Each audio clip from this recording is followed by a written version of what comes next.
I want to talk to you about this relationship that you and LeBron are doing. You guys are showing that it's okay to be friendly off the court but still be competitors. There's a school of people who would say that, you know what, you don't do that.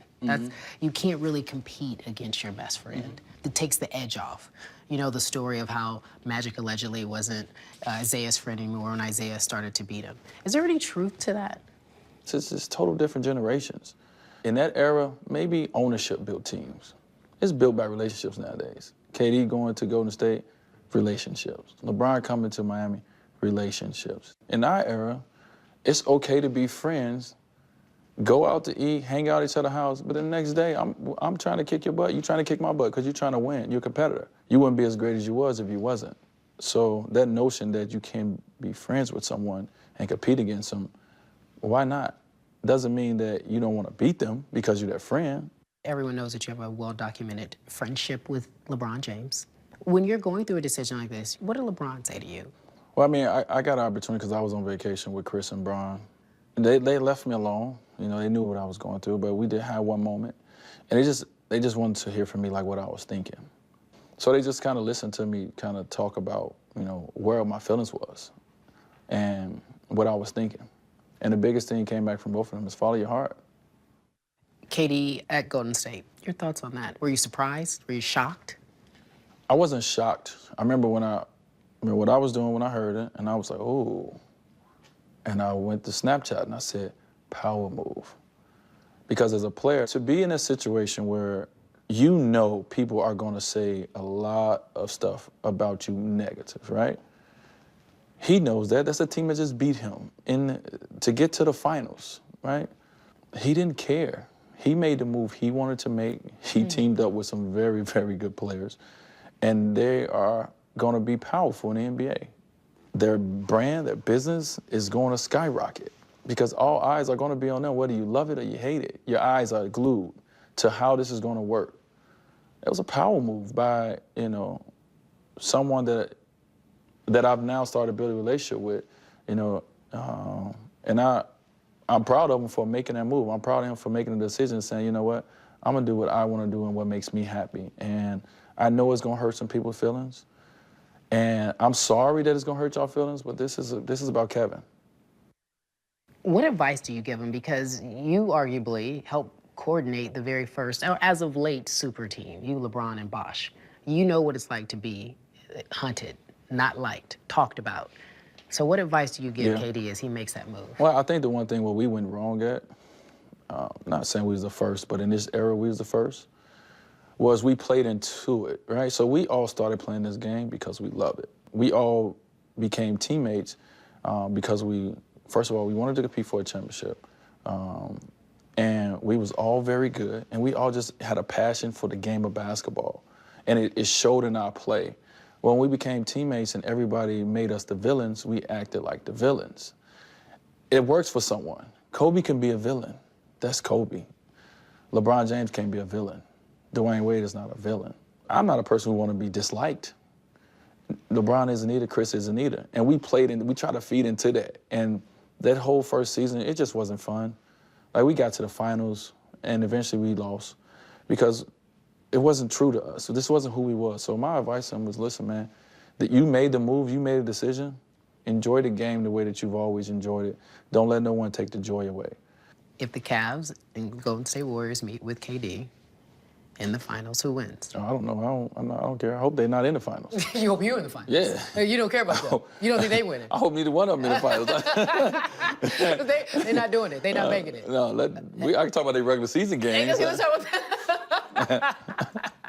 Yo, you think they get better with KD this year? Obviously, but I don't think they'll go 73. What do you think? I can't sit here and say, oh, well, they got KD, they're gonna win 77 games. Like, no one knows what they're gonna. No one thought that we would ever see 73 wins.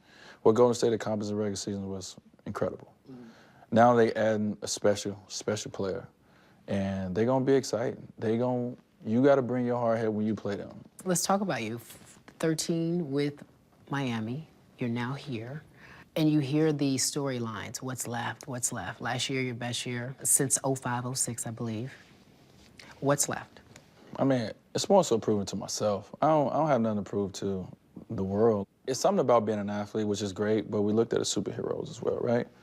So as a superhero, you're never supposed to get old. You're never supposed to grow. Like, you're supposed to be the same person that I fell in love with. Yes. Like, why are you changing? Yeah. You know, don't change. Like, I fell in love with you at 24. Why are you not 24? Right. So I'm 34 years old. You know, my game is different. But if you look at my season last year, I wasn't touching the top of the backboard. I wasn't zooming past people. Like, I played my game. And when healthy, that's the game that I play. That's the game I will continue to play, which has been effective and efficient for me as long as I play the game of basketball. My season next year is going to be all predicated on how healthy I'm in.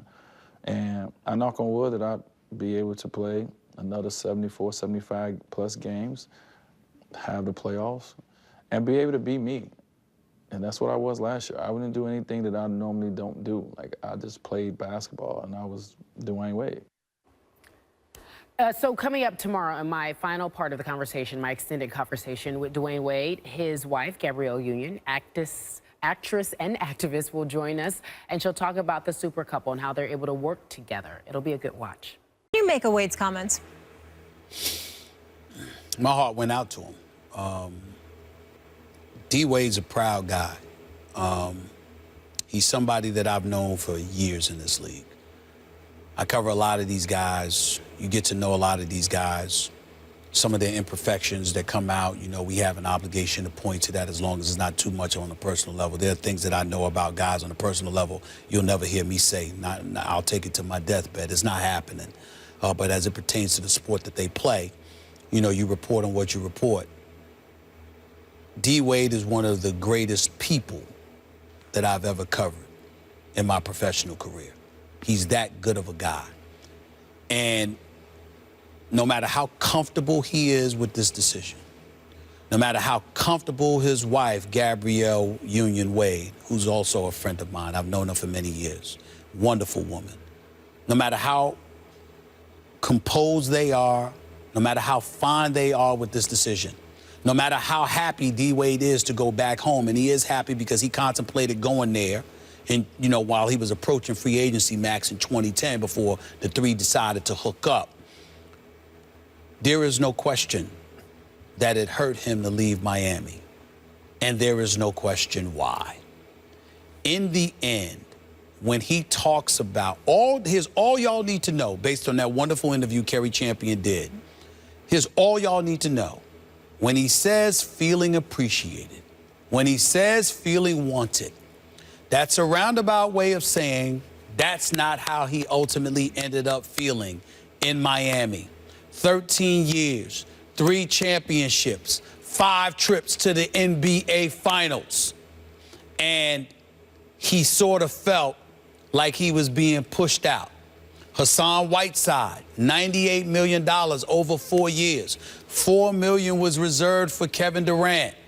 But somehow, some way, when Kevin Durant decides not to go to Golden State, and instead he decides he's going to Golden State and decides now he's not coming to Miami, suddenly that's $4 million that was available to him wasn't available for D. Wade. So when he says it wasn't about the money, even though it's about money, it wasn't in this respect. He's saying, damn, $4 million, you trying to tell me I'm not worth the extra $4 million? He can sit up there and talk all he wants. And I'm not saying he's not happy to be in Chicago. Don't tell me that D. Wade that I've known wanted to leave South Beach. He didn't want to leave. And he's not going to blame. And he's right when he sits there and says he has nothing but respect for Pat Riley. He didn't say the word love. Now, I know that if you know Pat Riley, believe it or not, it's actually hard not to love him because even though he might, you know, he gets, you know, he's a little bit different, the man is special in so many ways, and there's so many pros that come with being associated with Pat Riley rather than cons. But in the end, don't tell me it didn't hurt him. And I saw a guy that's happy to be going home, and he's going to make lemonade out of lemon. Mm-hmm. But I also saw a guy that's hurt that it had to come to this, and it saddened me. And Dwyane Wade contradicted himself in the interview because on the one hand, he framed himself as the choosing one. I got to make a decision. Controlling his own destiny. Controlling my own destiny. On the other hand, it was, you'd have to ask Pat Riley that. in other words, and then he said Pat Riley made his choice. And that's what this really comes down to. Dwyane Wade didn't choose here. Pat Riley chose. And then Pat Riley, who is still kind of like the alpha of the NBA, he's still the godfather of the league somehow. Pat Riley got Dwyane Wade to take a little less than his market share every single season of his career. He always took a little less to make everything work. And how did Pat Riley reciprocate the loyalty? As a smart guy does who's running a team. When he was no longer worth making that sacrifice for in Pat Riley's perception, I believe. When he figured, look, he was an all-star last year, had a great bounce-back year. Maybe he'll be an all-star again next year, but he ain't going to be an all-star 2 years from now, and he wants us to pay him like one. He saw an out. And then after the fact, Pat Riley says, oh, I regret not being more involved. Coach, or I can't, Pat, you know, what? Mr. Riley? I mean, more involved, as though we're supposed to believe that Pat Riley isn't involved in every nuance and detail of the organization. When Dwyane Wade sits there and says, go ask Pat Riley, he made his choice, what he's really saying is, I am not the choosing one. It was chosen for me. Stephen A., that said, I think more highly of his chances and his situation in Chicago than you do. They essentially traded Derrick Rose, and Joakim Noah for Dwyane Wade and Robin Lopez, which at this point I believe is an upgrade.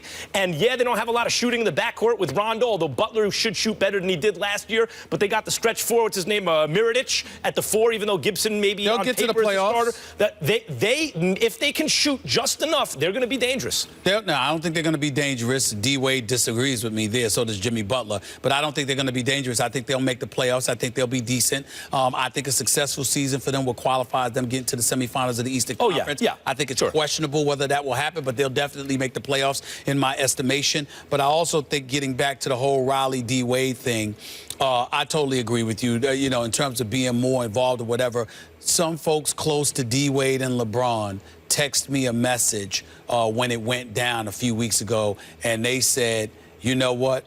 They made him an offer he could refuse. Yeah. He had to refuse. That's a great way to say it. And they said that's the bottom line. And if they see it that way, that's their way of telling me that's how D. Wade saw it.